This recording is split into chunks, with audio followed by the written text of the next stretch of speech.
आम आदमी पार्टी के लिए अपनी सरकार बचाने का सवाल है और भारतीय जनता पार्टी के लिए अपनी जो सत्ता प्राप्त करने का सवाल है और कांग्रेस पार्टी के लिए अपनी साख बचाने का सवाल है। नमस्कार दोस्तों, मैं हूं राजेंद्र दत्त और आप देख रहे हैं अर्थ प्रकाश टीवी। दोस्तों, आज हम बात करेंगे दिल्ली की चुनावी राजनीति की। दिल्ली में किसी भी पार्टी ने अभी तक डेवलपमेंट को लेकर कोई भी जो है एजेंडा वो किसी भी पार्टी का अभी तक सामने नहीं आया है। हालांकि अभी घोषणा पत्र जो है वो भी आने अभी बाकी है। अभी तक सभी पार्टियां कहीं ना कहीं क्षेत्रवाद या यूं कहें जातिवाद, धर्म समुदाय, झुग्गी झोपड़ी, राजमहल, शीश महल, इस तरह के सभी मुद्दों पर जो पार्टी हैं वो आमने सामने है। किसी भी पार्टी ने अपना डेवलपमेंट को लेकर कोई भी मुद्दा जो है अभी तक लोगों के सामने नहीं रखा है कि वो दिल्ली की डेवलपमेंट के लिए क्या कर पाएंगे। दूसरी ओर सभी पार्टियों ने अपनी जीत को एक नाक का सवाल बनाया हुआ है। तो कौन सी पार्टी जो है वो अपने नाक को बचा पाएगी, इसी पर चर्चा करने के लिए मेरे साथ हैं सतीश मेहरा जी, जो भारतीय राजनीति के बहुत अच्छे जानकार हैं। मेहरा साहब, सबसे पहले तो आपका स्वागत है हमारे स्टूडियो में। धन्यवाद, नमस्कार। मेहरा साहब, दिल्ली में अभी तक सभी जो जितनी भी पार्टियां चुनाव में हैं, किसी भी पार्टी ने डेवलपमेंट को अभी तक कोई मुद्दा नहीं बनाया है। कोई पार्टी डेवलपमेंट की कोई बात लेकर सामने आती नजर नहीं आ रही है। क्षेत्रवाद, जात पात, धर्म या यूं कहें कि राजमहल, शीश महल, इस तरह के मुद्दे जो हैं वो हावी हैं और सभी पार्टियां एक नाक का सवाल बनाकर बैठी हैं कि हमें सत्ता में आना है, हमें सत्ता में आना है, हमें सत्ता में आना है। तो कौन सी पार्टी आपको लगता है कि इस बार ये अपने नाक को बचा पाएगी? देख लीजिए, आपने ठीक कहा राजेंद्र जी के सभी राजनीतिक पार्टियां जो अपना अपना एजेंडा सेट करने की कोशिश कर रही हैं, वो सिर्फ और सिर्फ जात पात, धर्म, संप्रदाय और सिर्फ इन्हीं मुद्दों को लेकर आगे बढ़ रही है। लेकिन अभी तक कोई भी राजनीतिक पार्टी अपना जो चुनावी जो एक एजेंडा होता है, एक नैरेटिव होता है, वो सेट नहीं कर पाई। डेवलपमेंट की बात कहीं नहीं हो रही। चाहे आपने कहा पूर्वांचल से लेकर जो बीच में जो झुग्गी झोपड़ी, क्षेत्रवाद की बात चल रही, सारी झुग्गी झोपड़ी की बात चल रही है, धर्म संप्रदाय का, माइनॉरिटी को लेकर, शेड्यूल कास्ट को लेकर और जो महलों की जो राजनीति है उससे लेकर, झुग्गी की राजनीति से लेकर और जाट समुदाय की राजनीति से लेकर दिल्ली में अलग अलग जो सेक्टर में पूरे सभी राजनीतिक पार्टियों ने चुनावी जो सीटें हैं, विधानसभा की जो सीट है, उन्होंने बांट दिया और इस हिसाब से अपना गणित जो रणनीति है वो तक बना रही है। लेकिन अभी तक मुझे लगता है किसी भी पार्टी के समझ में ये नहीं आ रहा कि चुनाव किस प्रकार से लड़ा जाएगा। उधर दिल्ली में जो विधानसभा में जो आम आदमी पार्टी के लिए अपने सरकार बचाने का सवाल है और भारतीय जनता पार्टी के लिए अपनी जो सत्ता प्राप्त करने का सवाल है और कांग्रेस पार्टी के लिए अपनी साख बचाने का सवाल है। जी बिल्कुल। तीनों राजनीतिक जो मुख्य रूप से तीनों राजनीतिक पार्टियां दिल्ली में चुनाव लड़ रही हैं, उनके लिए बस सिर्फ और सत्ता, सरकार और साख बचाने का सवाल ही है और इस पे ही काम कर रही है कि किस प्रकार से दिल्ली विधानसभा चुनाव को जीता जाए। तो मुझे लगता है कि अभी तक जो राजनीतिक पार्टियों ने जो एफर्ट्स किए हैं उसमें कोई भी चुनाव को लेकर जीत की तरफ कोई भी राजनीतिक पार्टी आगे नहीं बढ़ पा रही। तो हम बात कर रहे थे, भारतीय जनता पार्टी जाट समुदाय को साधने के लिए भरपूर कोशिश कर रही है। जैसे हमने बात की कि दिल्ली में लगभग 1 दर्जन सीटें हैं जहाँ पे जाट समुदाय का वर्चस्व है और वो किसी भी पार्टी को सरकार में लाने के लिए और सरकार से बाहर रखने के लिए बहुत महत्वपूर्ण भूमिका अदा करती हैं। 10-12 सीटें हैं जो, और इसी को देखकर भारतीय जनता पार्टी ने प्रवेश शर्मा को नई दिल्ली सीट से चुनाव लड़वाया है। हालांकि नई दिल्ली सीट पर जो इतना जाटों का प्रभाव नहीं है, लेकिन बाहरी जो दिल्ली में है उसमें जाटों का प्रभाव, उसका वोट गेन करने के लिए भारतीय जनता पार्टी ने स्ट्रेटजी के तहत आगे बढ़ी है, काम किया है। तो सत्ता प्राप्ति की बात है भारतीय जनता पार्टी के लिए तो महाराजा अभी जैसे आसपास के जो दिल्ली के साथ लगते दो क्षेत्र हैं, हरियाणा की, जी कहीं ना कहीं देखिए बिल्कुल ठीक कह रहे हैं, पर हरियाणा चुनाव में बिल्कुल उलट हुआ था। एक तरह से उन्होंने गैर जाट की जो राजनीति की थी उस पे उन्होंने जीत हासिल की है।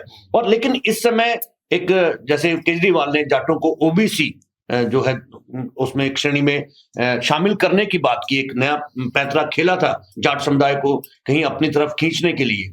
तो वही हरियाणा सरकार ने एक नई पहल की है कि उन्होंने सूरजमल जो है, जिन्होंने जाटों को पहली बार अन्नदाता मैं कहा उसी था, बात पे आ रहा हूँ। जी, उसको अन्नदाता कहा था, उनको जो है वो 8वीं क्लास के पाठ्यक्रम में शामिल किया है। उनका एक चैप्टर की उनको पढ़ाया जाएगा। वो जाटों को कहीं ना कहीं साधने की उन्होंने कोशिश की है, जो केजरीवाल ने एक पत्ता फेंका था। तो आपको क्या लगता है कि ये सिर्फ उसी लिए आज स्पेशली ये पढ़ाया जा रहा है, जाटों को साधने के लिए? देखिए, हर राजनीतिक पार्टी कहीं न कहीं जहाँ पे उनके समर्थक और उनके जो समुदाय के नेता हैं, उनको लाभ दे सकते हैं, उनसे जुड़ी हुई जो गतिविधियाँ हैं, वो दिल्ली में उनका प्रयोग करेंगे। और इसी स्ट्रैटेजी के तहत जो हरियाणा सरकार ने अभी जो महाराजा सूरजमल को के इतिहास को लेकर उनका चैप्टर 8वीं की किताब में उनको शामिल करने का निर्णय लिया गया है, ये भी उसी चुनावी स्ट्रैटेजी का हिस्सा है। और मुझे लगता है ये इससे 2 स्टेट्स को साधा जा सकता है।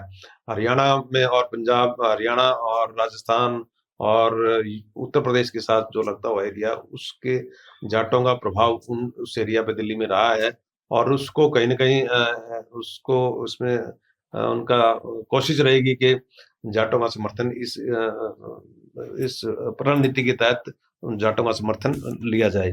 और जो जैसे हमने बात की, हरियाणा सरकार ने जो महाराजा सूरजमल के चैप्टर के इतिहास को लेकर जो चैप्टर एक पाठ्यक्रम में शामिल किया, उसकी सहमति नहीं, बल्कि उसको महाराजा भी जो सूरजमल के वंशज हैं, महाराजा विश्वेंद्र सिंह हैं, तो उन्होंने भी बड़ी प्रसन्नता जताई और उन्होंने हरियाणा सरकार को की बड़ी को बधाई दी है कि उन्होंने महाराजा सूरजमल के चैप्टर को पढ़ाना शुरू किया है।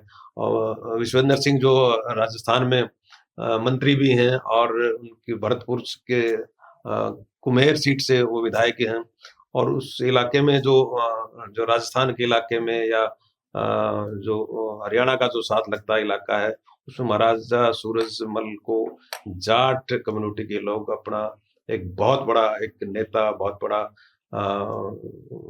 एक दार्शनिक उनको उनको खैरख्वाह मानते हैं। और वो जो मुझे ये कहने में भी अतिशयोक्ति नहीं होगी कि शायद जो किसान समुदाय है, किसान समुदाय को सबसे बड़ा जो अन्नदाता कहने का जो गौरव प्राप्त हुआ, तो सबसे पहले शायद महाराजा सूरजमल ने उनको किसानों को अन्नदाता की संज्ञा दी थी।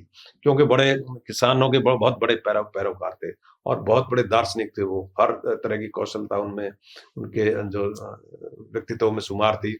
और यहाँ तक कि आजकल जो इतिहासकार हैं उनको जाटों का प्लेटो भी कहते हैं। प्लेटो जो एक यूनानी दार्शनिक थे, बहुत बड़े दुनिया के में जाने-माने दार्शनिक हुए हैं। जी। तो महाराजा सूरजमल को जाटों का प्लेटो भी कहा गया। तो इस हिसाब से जो उनको मुझे लगता है इस राजनीति से, इस चैप्टर के जुड़ने से जो दिल्ली में मुझे लगता है कहीं न कहीं फ़ायदा होगा और उनकी यही रणनीति है कि कहीं न कहीं जो 8-10 सीटें हैं, उन पे उनको साधा जा सके। दूसरी ओर जो हम बात करते हैं, जैसे आम आदमी के पार्टी के कन्वीनर हैं और रणनीतिकार हैं, उन्होंने भी जाट समुदाय को अपने पक्ष में करने के लिए जो पिछले दिनों एक बयान दिया था कि केंद्र सरकार द्वारा जाटों को बैकवर्ड क्लास ओबीसी की जो लिस्ट है उसको उसमें शामिल किया जाए। उन्होंने बल्कि विस्तार से बताया था कि कई बार केंद्र सरकार के नेताओं ने, अमित शाह ने और दूसरे नेताओं ने, उन्होंने आश्वासन भी दिया हुआ था, लेकिन पिछले 10 साल से केंद्र सरकार द्वारा किसी तरह का जाटों को बैकवर्ड क्लास की जो लिस्ट है उसमें शामिल करने की कोई प्रयास नहीं किया। तो इस हिसाब से मुझे लगता है जो अरविंद केजरीवाल हैं वो जाटों को पक्ष में करने के लिए ये उनका प्रयास है। उनकी इसी को काटने के लिए उन्होंने कहीं न कहीं महाराजा सूरजमल का जो पाठ्यक्रम है वो शामिल किया शायद। निश्चित रूप से कह सकते हैं कि उनको इसी जो स्टेटमेंट थी, इसी तरह का जो रणनीति थी, उसकी काट में ये जाट लोगों को, जाट मतदाताओं को रिझाने के लिए भारतीय जनता पार्टी ने ये कदम उठाया। हालांकि फायदा नुकसान किसको होगा, जाटों का समर्थन किसको मिलेगा, ये बात देखने वाली है। लेकिन जाटों की अगर हम बात करें भारतीय जनता पार्टी को लेकर, हरियाणा में जो किसान वर्ग के लोग हैं, जो ज्यादातर उसमें जाट समुदाय के लोग आते हैं। मुझे लगता है जाट समुदायों का बहुत कम समर्थन भारतीय जनता पार्टी को मिला था। तो अब देखने वाली बात है कि दिल्ली में कितना वो ले पाते हैं। जी, अभी एक बिल्कुल ताजा एक प्रकरण है कि पहले एलजी ने अरविंद केजरीवाल पर केस चलाने की बात कही, मंजूरी दे दी। उसके बाद अब गृह मंत्रालय से भी उसको मंजूरी मिल गई है कि अरविंद केजरीवाल पर केस चलाया जा सकता है। तो आपको क्या लगता है कि इसमें भारतीय जनता पार्टी को कोई फायदा हो सकता है? अरविंद केजरीवाल को नुकसान हो सकता है इसका, अगर उस पर केस चलाया जाता है तो? देखिए, जहां तक केस चलाने की बात है, पहले ईडी ने और सभी जो एजेंसियां हैं जिन पर जो छानबीन कर रही हैं अरविंद केजरीवाल के केस से संबंधित, शराब घोटाले से संबंधित, उन्होंने तो पहले ये केस चलाने की अनुमति दी हुई थी। लेकिन जब एलजी साहब की अगर बात की तो दिल्ली में एलजी साहब केंद्रीय सरकार के प्रतिनिधि होते हैं, और मुझे नहीं लगता किसी तरह का ना नुक्कड़ वो कर सकते थे, केंद्र सरकार के बाहर जा सकते थे। ये एक प्रोसेस है उनका, एक पब्लिक में जाने का प्रोसेस मुझे लगता है।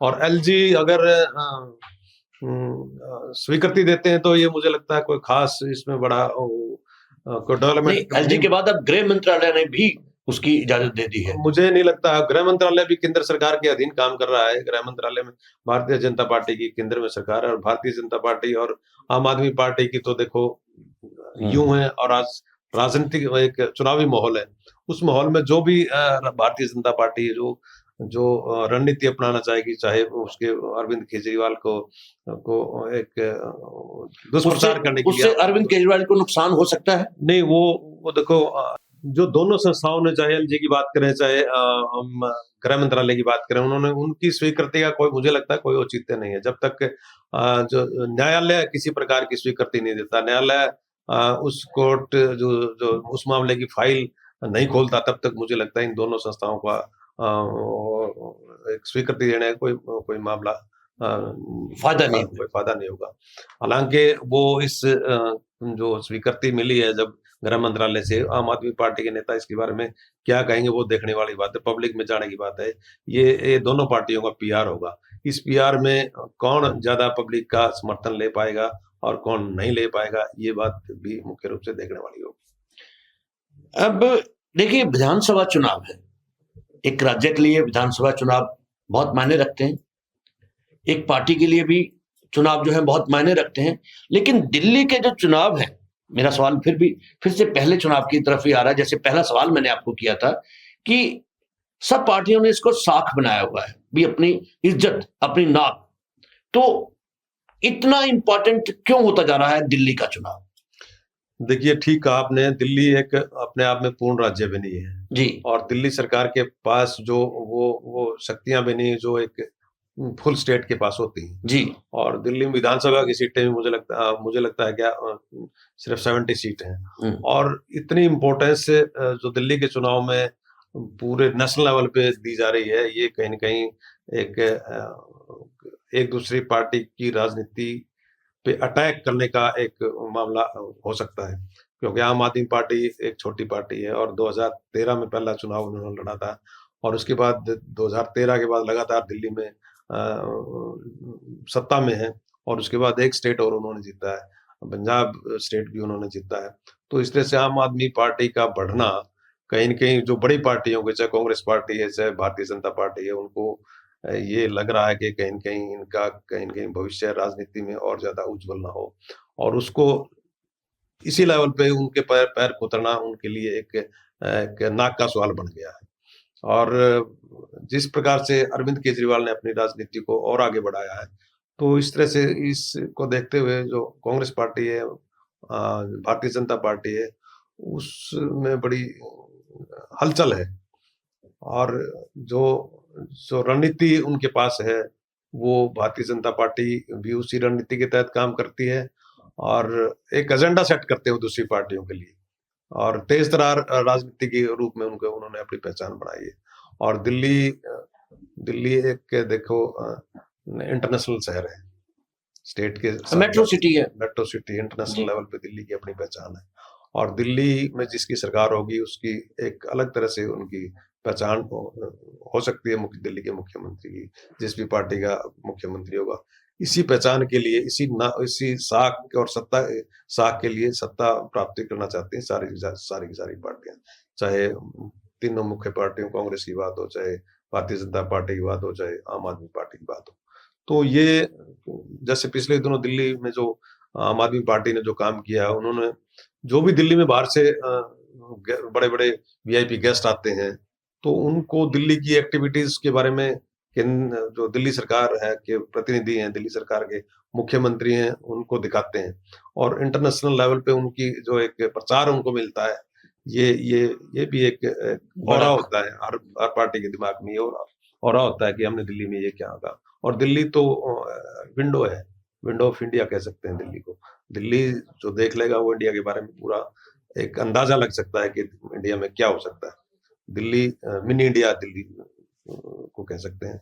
तो इसलिए ये होड़ भी जरूरी है सभी राजनीतिक पार्टियों को आपस में कि दिल्ली पर राज कौन राज करे। जी मेरा साहब, चाहे वो हरियाणा के चुनाव हो, महाराष्ट्र के चुनाव हो, अब दिल्ली के चुनाव है, मैं पहले भी ये सवाल अक्सर आपसे करता हूं, आज फिर मेरे जहन में ये सवाल आया तो मैंने सोचा आपसे पूछूं कि जब भी चुनाव होते हैं शुरुआत होती है डेवलपमेंट के मुद्दों को लेकर, लोगों को फ्री की रेवड़ियां देने की बात, वहां से चुनाव जो है वो शुरू होते हैं। उसके बाद धीरे धीरे एक नारा सेट किया जाता है, एक नैरेटिव सेट किया जाता है, उसके बाद धर्म, जात पात और अमीर गरीब और आरक्षण, इन सब चीजों पे आके कहीं ना कहीं जो है वो चुनाव में ठहर जाते हैं, तो मुद्दे जो है वो गौन हो जाते हैं।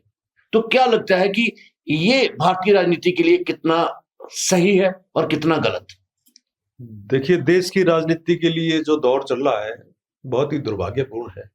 अलग अलग सेगमेंट में अलग अलग एक सेक्टरों में राजनीति को बांट दिया गया है।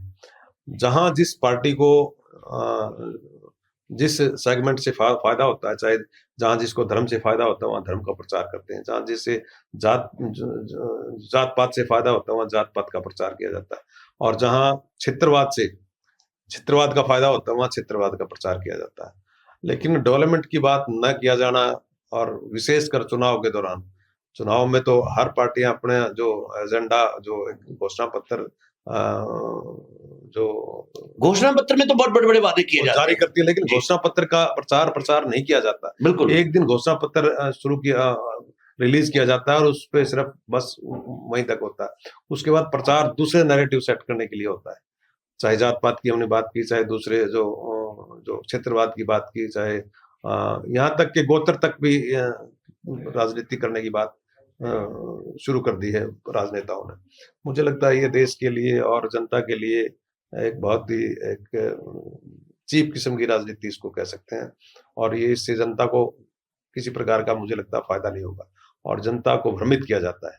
जनता को भ्रमित करके एक छोटे समय के लिए उनको भ्रमित करके और वोट अपना हासिल कर लिया जाता है। उसके बाद उन नारों का और उन नैरेटिव का कोई महत्व नहीं होता। तो इसलिए जनता भी को भी समझना चाहिए कि राजनीतिक लोग हैं, अपनी सत्ता प्राप्ति के लिए इधर उधर के जो भ्रामक प्रचार करते हैं और जो उनको लाभ देने वाले जो उनको नारे और नैरेटिव का जो प्रयोग करते हैं, उससे जनता को भी बचना चाहिए। जनता को भी ये सोचना चाहिए कि देश के डेवलपमेंट के लिए, अपने स्टेट के डेवलपमेंट के लिए, अपने एरिया के डेवलपमेंट के लिए कौन सी पार्टी बात कर रही है, उस पार्टी की बातें अधिक सुनकर और तब चुनाव अपना मतदान का फैसला लेना चाहिए। दोस्तों, देश के चुनावों में धर्म की बात या जात पात की बात, क्षेत्रवाद की बात कहां तक सही है? क्या राजनीति में इनका होना जायज है? क्या ये एक अच्छी हेल्दी राजनीति जो है उसके लिए ये सही है या गलत है? इसके बारे में आप क्या कहना चाहते हैं? आप अगर कुछ कहना चाहते हैं तो हमारे कमेंट बॉक्स में जाकर कमेंट जरूर करें और देखते रहें अर्थ प्रकाश टीवी। मेरा साहब, आप हमारे स्टूडियो आए, आपका बहुत बहुत धन्यवाद। नमस्कार।